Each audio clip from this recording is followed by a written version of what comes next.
What's going on, everybody? Welcome back to the channel. Hope all's good wherever you are. Hope you're having a terrific Monday so far. In this video, we're going to take a look at the latest episode of Brilliant Idiots with Andrew Schulz and Charlamagne. I listened to this whole thing, so you guys don't have to, because trust me, this was a struggle. They talk about immigration laws. They're going to talk about the plane gift from Qatar, the Constitution.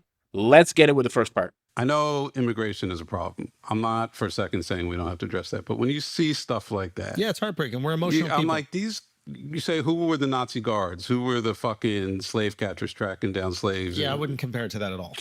Man, when you're ripping, it's got to start somewhere. You're ripping mothers away from their kids. I think you do a disservice to what Jews experienced during Nazi Germany. I'm saying that as a Jew. And I think you're like half. And then I think half of me says it. Then I think that you're doing a disservice to what slaves experienced. But what Char says is true. It didn't.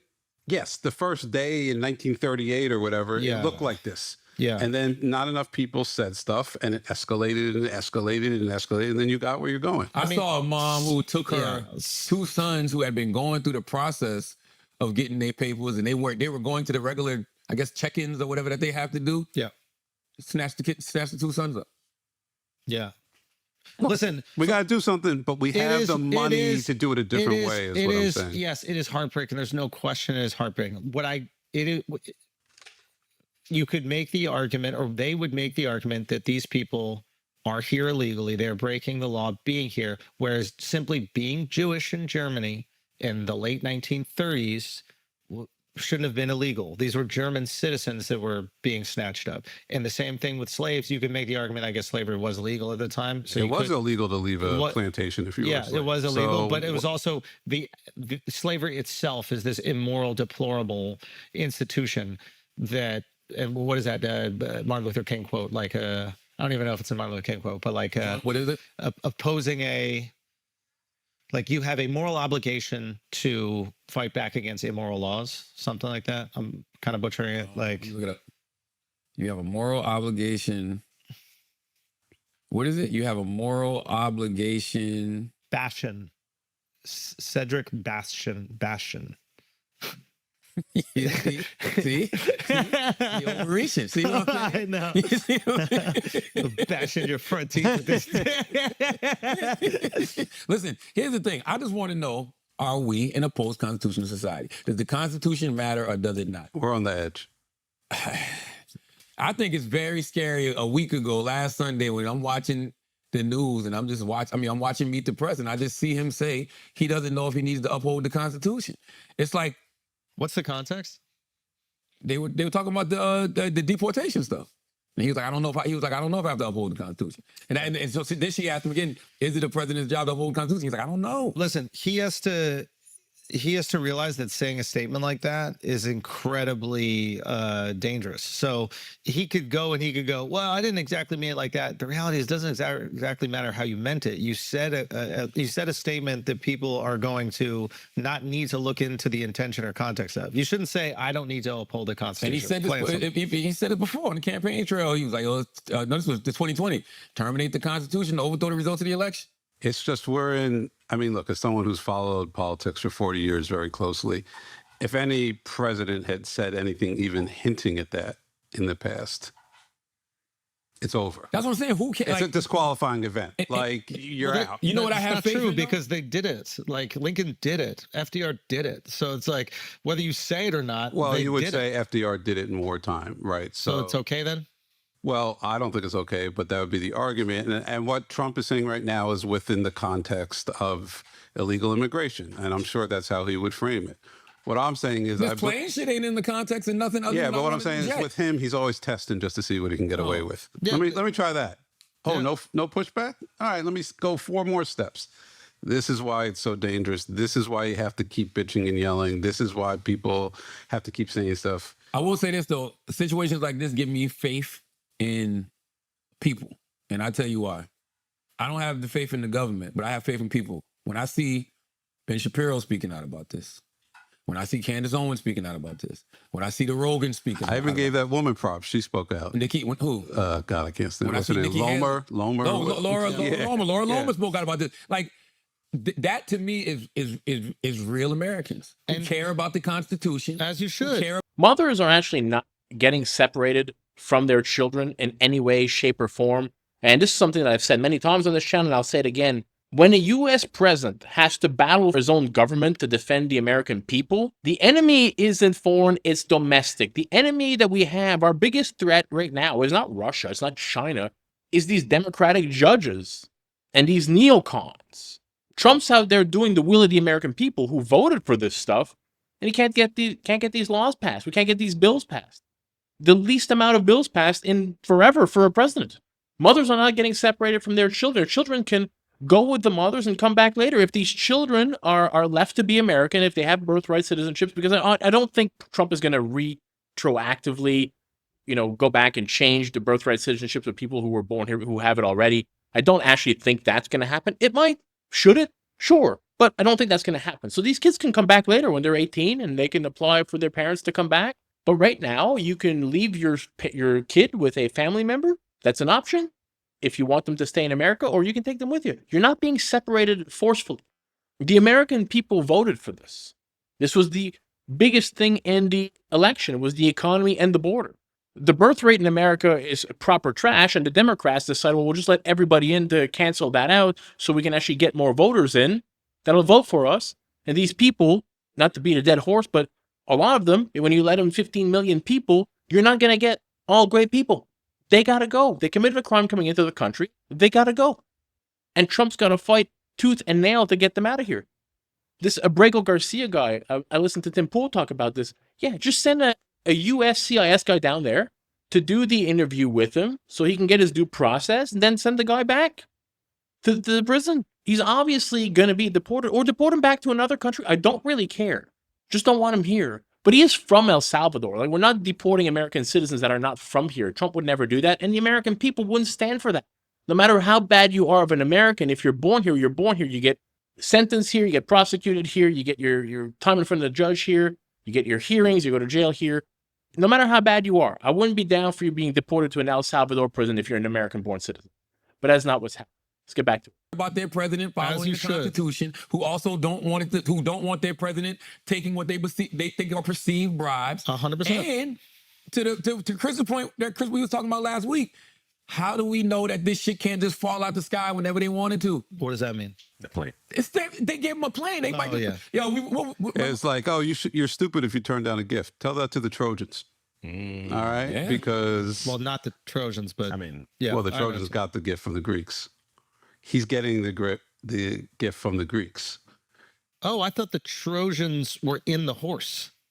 That's why it's the Trojan horse was gifted. No, I thought the Trojans controlled Troy, Yeah. and the Greeks gave the horse, Oh, wow. and then they were hiding inside the horse.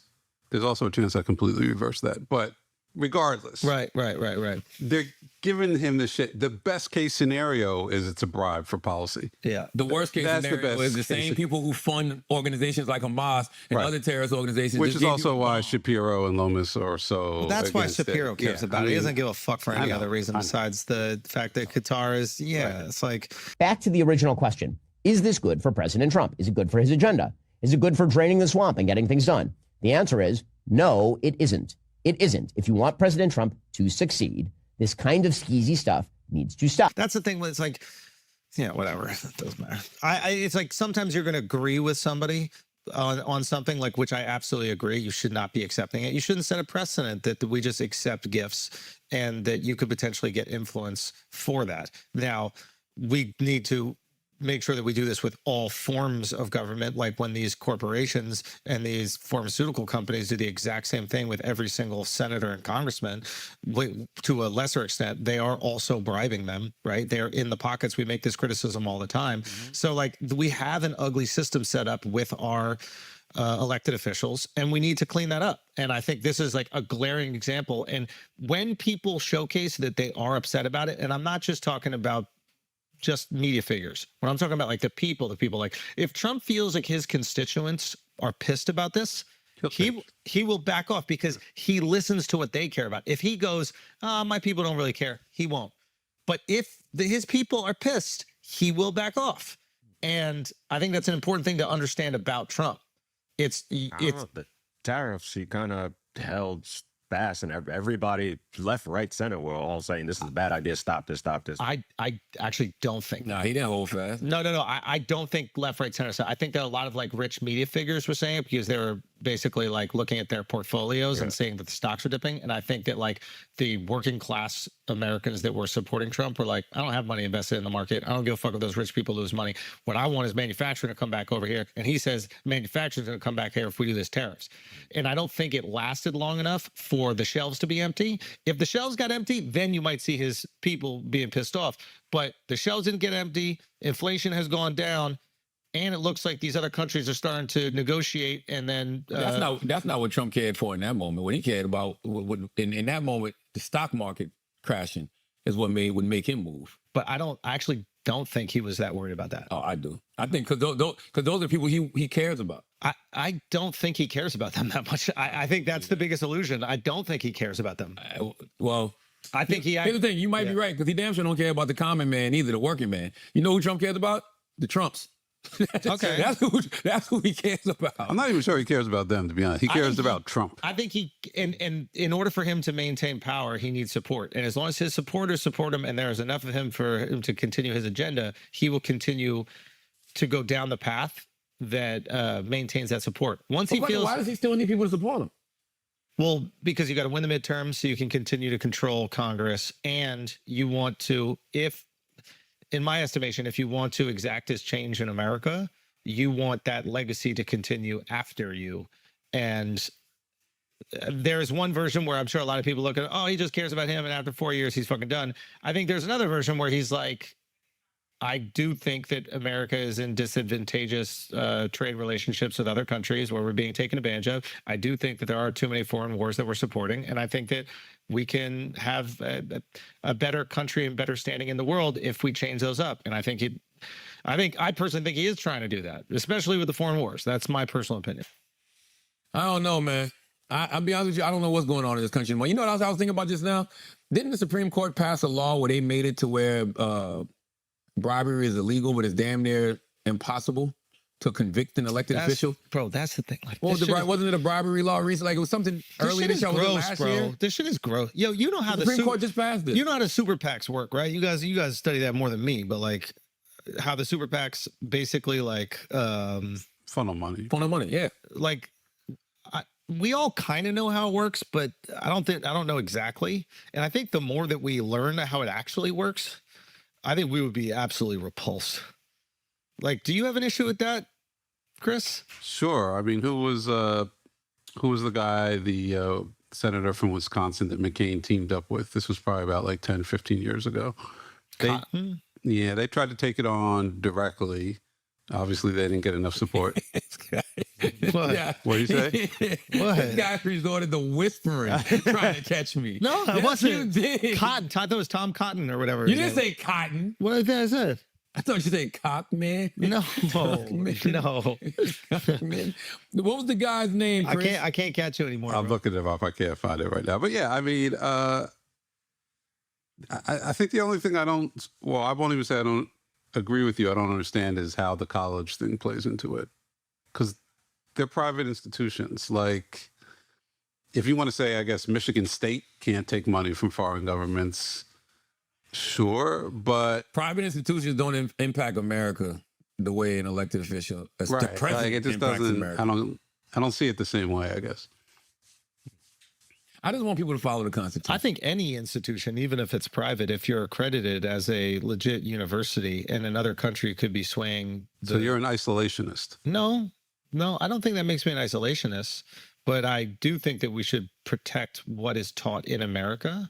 And I don't think that that should be potentially tainted or shifted to be more advantageous for our adversaries. And I think that is possible when you're getting funding. Like, for example, like if in like the smallest version of it, if the biggest funder for like the local police department in some city upstate is the logging company, they have an in to the police if there's any problems. Maybe they look the other way if some things happen, etc. So if that same thing is applied on the university level in America, and it's not just the elite universities, but many others, all of a sudden they might teach a more empathetic version of like what's happening in the Middle East, or they might just avoid certain circumstances of what's going on there. And if I'm any of those countries, I absolutely want them to do that. But aren't a lot of those schools getting pressured to do that now when you have Donald Trump saying, hey, we're going to stop your federal funding if y'all keep teaching about, there was something, y'all don't cancel your DEI programs, or if you keep teaching about, you know, diversity or this type of history. To be honest, that wasn't the hang up to me. I think it was something in their lawsuit with Harvard that was like indefensible, where I think they said something to the extent of, you have to let us approve who the new, I don't want to butcher this, but like there was some administrative, like the administration approving of hiring at the university level. And I think that's too far, because you want the university, you would hope that they have the integrity to hire people that are the best fit for those positions and then teach what they think is in the best interests of educating those students. And that might be critical of the current administration, and that's good. What you don't want is them to teach, hey, China's the best, Qatar's the best, UAE is the best. And if they give us $400 million there, we'll do it. You've heard about this criticism with the New York Times, where like they had somebody looked up and they found some statistic that said like 20% or 30% of their subscriptions online came from like Saudi.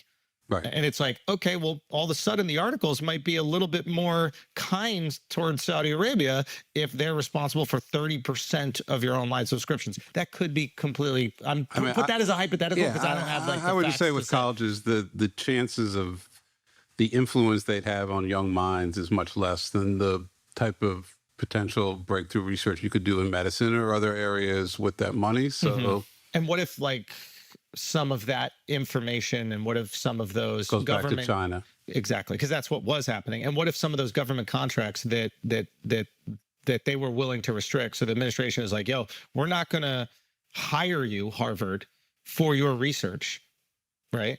But what if some of that research that we're paying for is now getting leaked back to China because they're giving $200 million a year? To me, that's also a concern. It's not one, but I think it's real. I can't like say another it's not concern. real. It is a concern, but that shit is not on the level. Yeah, I mean it's like pretty far down. Sure, I agree. It was the June 2024 ruling. The Supreme Court clarified the federal anti-bribery law, stating it criminalizes bribes, payments made before an official act to influence it, but does not criminalize gratuities, gifts given after an official act. So I don't know. I don't even know if this is unconstitutional, but maybe he can't be charged for it. The thing about this airplane that they talk about, and the airplane really is a nothing burger. I don't think actually any American really cares about this too much. The older crowd would, the people that still watch MSNBC and they still watch CNN, and that's their main source of news. And Trump already doesn't poll good with these people, these 60 and over people. I don't think he should take the plane. That is just my issue, because I don't think you need more scandals. I don't think you want to create problems that people are going to focus on. Like, you're doing really good with that crowd right now, that over 60 crowd with the prescription drugs that are going to be cheaper. I think you're starting to pull better with them. I don't think it's worth it. That's my personal opinion. Do I care about the plane? No. Do I think it's a bribe by the Qataris? Yes, I do, but I don't care if Trump takes it or not. I don't think Trump is corrupt if he takes it. I just think if you're giving somebody a $400 million plane, that's like, obviously some sort of a bribe. But then again, Trump went out there to Qatar. People complained that he went there. He's going to be signing a big deal worth $1 trillion of them buying American-made Boeing planes. That's going to create 100,000 jobs in America for Americans. The Qataris and the Saudis, they want to deal with Trump. Trust me, they want to deal with Trump because they have Iran there, and Iran wants to annihilate both of them. Did the Qataris used to fund terrorism? Yeah, they funded Hamas for years. They don't anymore, I don't think. I don't think that right now it's in their interest to come close to doing that. So I don't think they do. I always say follow the money. I think the money will tell you what people are doing. And right now, the best thing for the Qataris and the Saudis is not to get involved in that. Could I be wrong? Absolutely. I'm no poli-sci guy or geopolitics expert. This is just my opinion. But when it comes to the plane, the president and the vice president are allowed to accept gifts. It's in the Constitution. I think it's the Code of Law 208 or something of the sorts. And I listened to Chris Cuomo talk about this last week, and I think he nailed it, that the Democrats don't have the high ground on this. They're there making millions and millions of dollars, and everybody in Congress, not just the Democrats, but a lot of Republicans as well, making millions of dollars off of insider trading, and you're going to complain about Trump taking a plane. I don't like any of it personally. Does it pass the smell test? Do I think he should take it? No, I don't think he should take it. And my reason to always stand, I don't think he should take it because of the fact that I don't think you want people to not vote for you because you took the plane. I don't think the plane is a big issue for most Americans. I do think it's an issue for the people you already don't pull good with. And I think we want to keep this train moving as well as possible. And it's moving really right now. And I think you don't take the plane. But if he does, I could care. It doesn't change my opinion of anything. It's a nothing burger, this plane. I hope you enjoyed the video. If you did, smash that thumbs up button for your boy. Consider subscribing to the channel. Help it grow. I'll catch you all in the next one. And I want to say I appreciate every single one of you that shows up here. Peace out, everybody. What's going on, everybody? Welcome back to the channel.